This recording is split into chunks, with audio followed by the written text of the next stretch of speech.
This is In the Loop. I'm Christian Bryant. At the top of the show tonight, we're pulling back the curtain on what can and can't be said on your TV, meaning we're dancing around some risky language. Of course, we'll stay within legal and ethical standards here, but consider this your warning for some bleeps and blanks over the next few minutes, all in the name of another pop culture deep dive and pop quiz.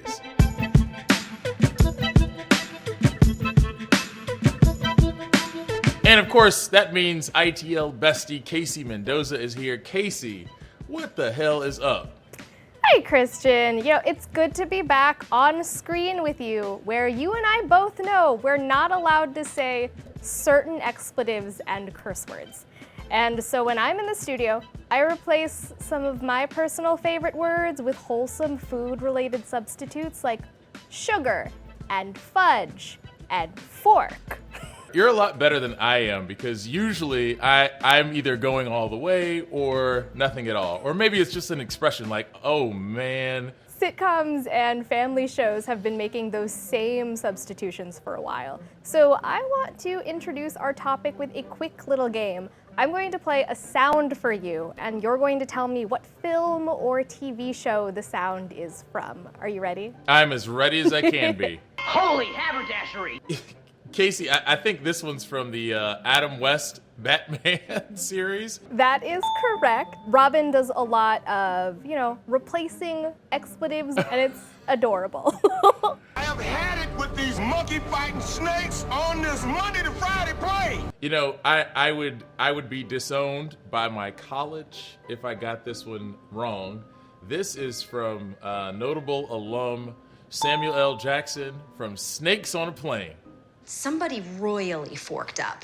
Forked up is a fun one. This sounds like either Kristen Bell or the woman who played Penny Robinson in the 1998 Lost in Space movie. That is Kristen Bell from the NBC sitcom The Good Place. That last quote is one of my favorite scenes.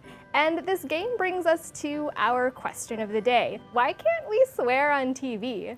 There are lots of pieces to the story, from the rise of premium channels and streaming to studies about TV catchphrases and one particular George Carlin stand-up routine. I am more ready for this than I've ever been for a thing in my life, so let's do this. Here at Newsy, we have our own standards team that deals with questions like this every day. A lot of them from me.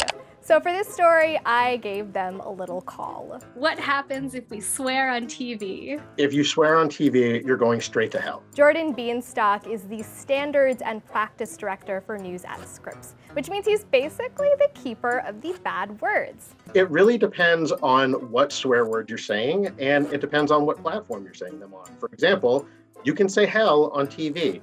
A lot of the rules that dictate Jordan's decisions are based on the guidelines set by the Federal Communications Commission, lovingly abbreviated to the FCC. They're in charge of keeping obscene, indecent, and profane content from being broadcast on public airwaves, so radio and broadcast television, and specifically during the hours of 6 a.m. and 10 p.m., which is when kids may be nearby. Stations that violate guidelines can be fined hundreds of thousands of dollars. Howard Stern's radio show cost stations nearly $3 million over 3 decades. But what does it mean to be obscene, indecent, and profane? That's less cut and dry than you might think. The FCC themselves does not outline the specific words and say this one's okay and this one's not. Words like hell or damn, crap is one that gets out there, it gets asked about a lot as well. What's interesting is a lot of this goes back to a stand-up comedy routine by the comedian George Carlin. It is famously referred to as the 7 words that you can't say on television. Because nobody gives you a list. That's the problem. They don't give you a list. Wouldn't you think it'd be normal if they didn't want you to say something to tell you what it is? George Carlin ends up saying these 7 words you can't say on television, which we can't share here. But the original stand-up routine was eventually broadcast on public radio, to which angry listeners responded by filing complaints with the FCC. And that issue eventually made its way to the US Supreme Court. The court ruled by a vote of 5-4 that the routine was indecent, but not obscene, but still subject to the jurisdiction of the FCC.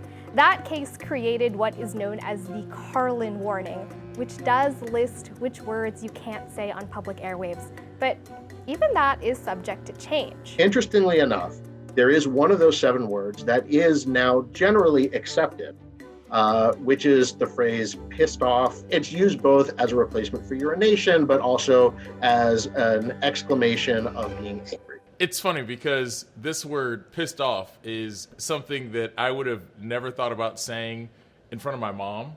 But now that we've grown, a little closer, maybe the culture of how we talk to our parents has changed. Growing up, my parents told me that stupid and dumb were bad words, mostly because they thought they were really mean, harsh words. But now I use those phrases all the time. The development and where we go over time has to do with that benchmark for the common viewer.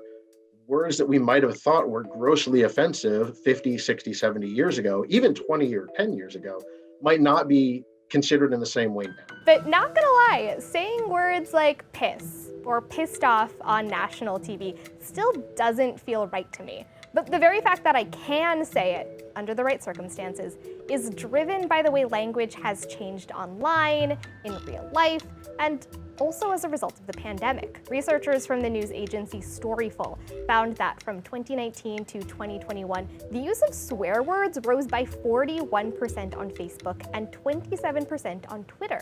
Similarly, a report from the software company Sentio found that the use of swear words during professional conference calls went up by 35% since 2017. It's funny because I use swear words at work all the time, mainly because nobody's here. Who's gonna hear me? If a man swears by himself in an office, does he really swear at all? The philosophical question of the pandemic, really. So how does that translate to television?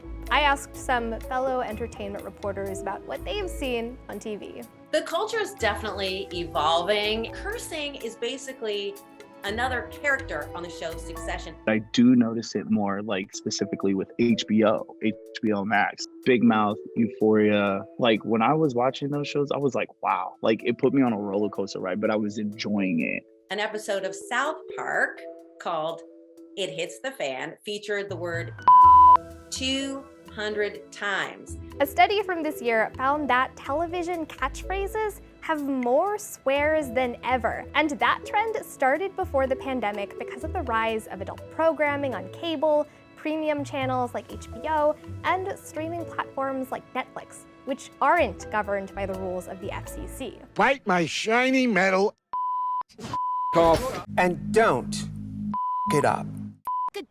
Dumb with social media and internet and things like that, it's made it more relaxed in a sense of like we've blended those realms to say, oh, it's okay, it's a swear word. Like we've all heard this word before. I mean, I don't want Lizzo to tell me it's about darn time. It's kind of like acceptable, but people are just like, hey, let's kind of make sure we're not being offensive at the same time. Beyond catchphrases, swear words are also more common in literal show titles. Because of you, I can say the word shits on television. Is that a fact? I gotta say, there are a lot of risky words being said in this episode. I do have one more question.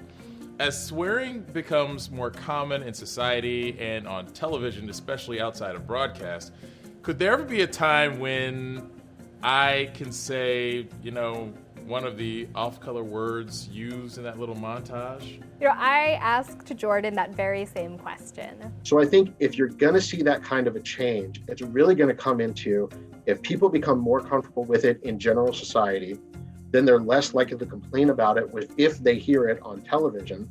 And if they're less likely to complain about it, the FCC is less likely to enforce it.